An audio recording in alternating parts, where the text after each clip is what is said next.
the stark contrast between the rest of the ocean and the Hudson Canyon in terms of biodiversity was so clear as soon as we got there.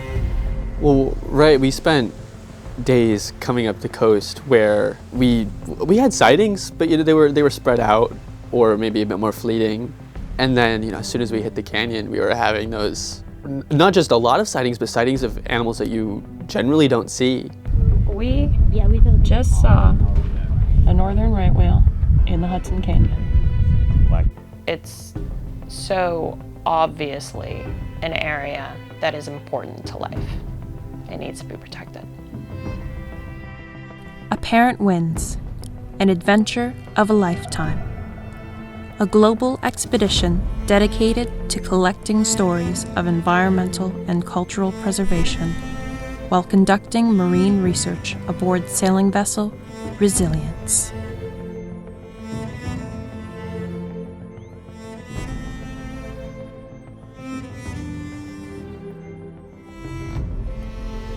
The Hudson Canyon expedition that we had, it was right out the gate of a huge refit.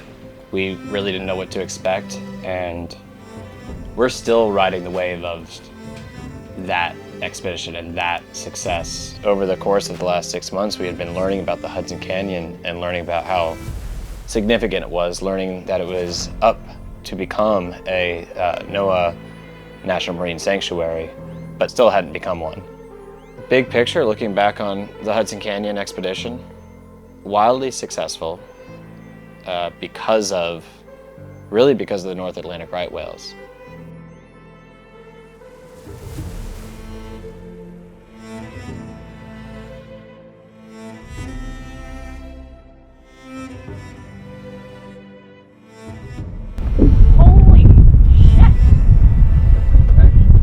We saw what we think was a right whale way off in the distance. The second day in the Hudson Canyon, when things cleared, we spotted 6 North Atlantic right whales. We reported them to NOAA, and they shot a plane up the next day, and they found 35, and were able to confirm them. And that pattern actually went on throughout the entire summer.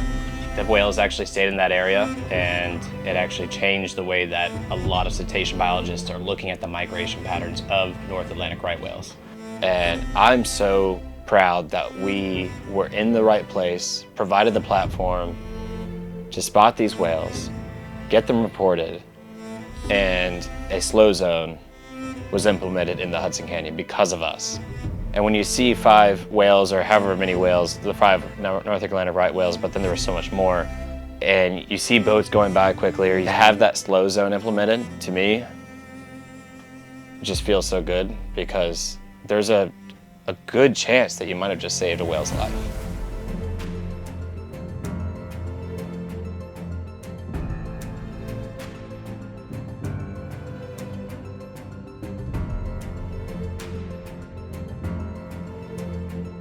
So this past spring in May, we received a couple of opportunistic reports, including yours. Parent Winds was one of the first ones that we received that was really credible, had photos, and so we were able to confirm that right whales were in the Hudson Canyon area. And so because of those reports, we ended up flying our Twin Otter, which is our dedicated aircraft, to survey the area between 88 days, basically. Our effort and then the New England Aquarium, we were able to document over 150 individuals.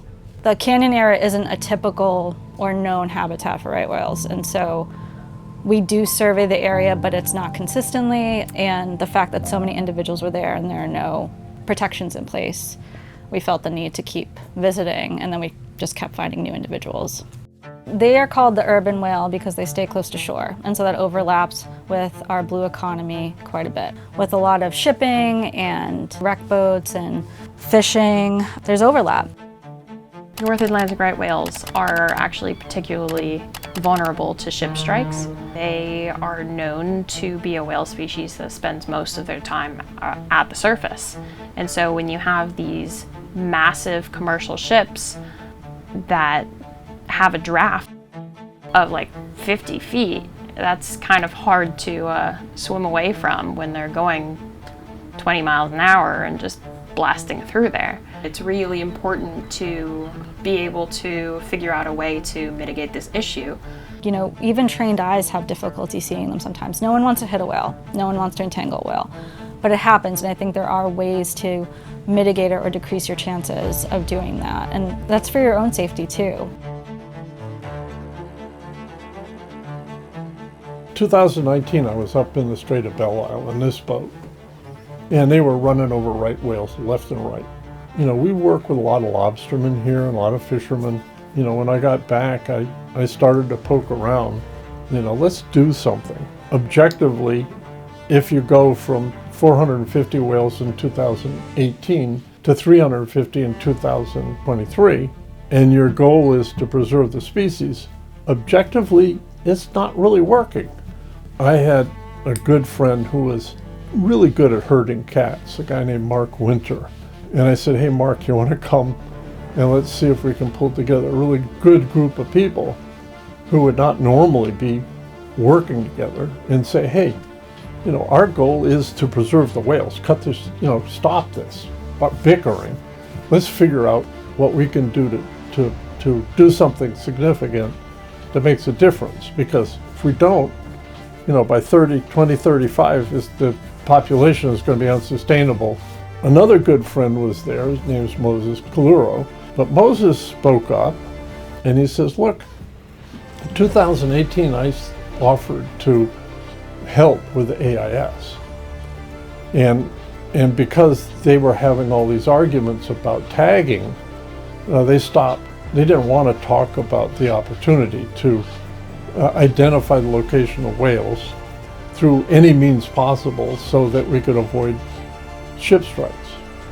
And he said there's a system now in Alaska that Ed Page put in, and it allows you to put icons on the GPS to show where there are things that the ships want to miss. And the whole group went bingo.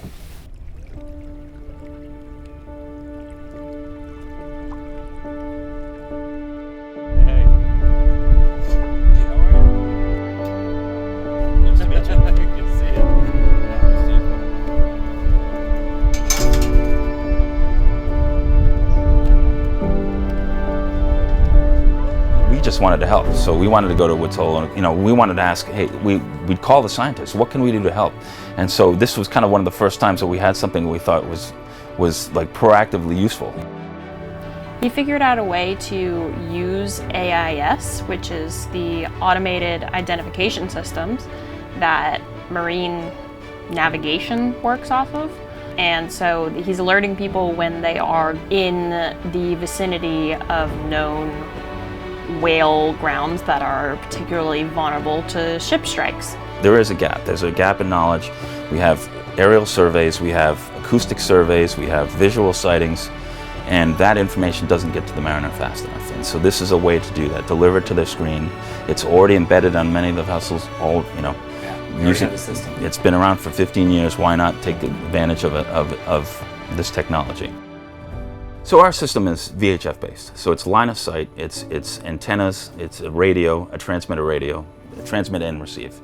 And so the same radios or similar radios to when you key the mic at channel 60 and you call the Coast Guard or you call another vessel. It's the same technology, the same antennas roughly. And so all we're doing is setting up a repeater network every 10 miles along the coast. And the entire coast from Maine, the habitat of the North Atlantic right whale, from Maine to Florida. You know, after this last round in 2017 with the mortality event, kind of got back in touch, reached out to some of the scientists here in Woods Hole to try to figure out ways to use this data more aggressively to kind of help with the problem. And so the tagging became an issue, right? So tagging is a tough one, and we learned this just by speaking with these folks, is that, you know, tagging the whales is very difficult, especially the right whale, and the fact that it doesn't have a fin, and so it's very hard to correct. So it's hard to affix the tag to the whale, and then battery life, and satellites. So there's only 2 satellites that pass overhead, and so you might get a fix maybe once a day. So it's really not up-to-date information on the location of the whales. Our goal was, after hearing that, I was aware of the technology and aware that there was a capability for transmit. Stellwagen Bank had done something like this in 2008, but their project didn't pan out. We decided to reinvestigate and see if there was a way to do this. Went through all the effort to, get permitting from the Coast Guard, getting approval from NOAA to do this, and then in January of this year, we were able to start sending messages from Situate, Mass. to vessels that were over speed in the sea zone management area in Cape Cod. And while we were sending these messages, we were seeing good results. We were seeing that the vessels were actually receiving the message and slowing down. I do have hope for the right whale population, and a lot of it is because of how dedicated the researchers are to trying to save them. People dedicate their lives to saving this species and have worked tirelessly. So I think I do have hope. It's impossible to be in this field and not have it. Shaw said that reasonable people try to conform themselves to the world around them, and unreasonable people look at the world and try to impose their vision on the world. It's really difficult because you have all these people that don't want you to be successful because they don't know what the effect of it is going to be on their lives. And they don't want to have to deal with something that's a problem. But the reality is, if you're successful and you persist and you get it done, all those reasonable people, it becomes part of their lives and they accept it without question. And you've made a contribution. So George Bernard Shaw concluded by saying all human progress is caused by unreasonable people. Looking back on it, I think we ended up with an expedition that was more valuable and more interesting than we were planning on. The idea of this whole trip was to collect data and stories, whatever we could, that could help make a compelling argument for the Hudson Canyon finally becoming a national marine sanctuary.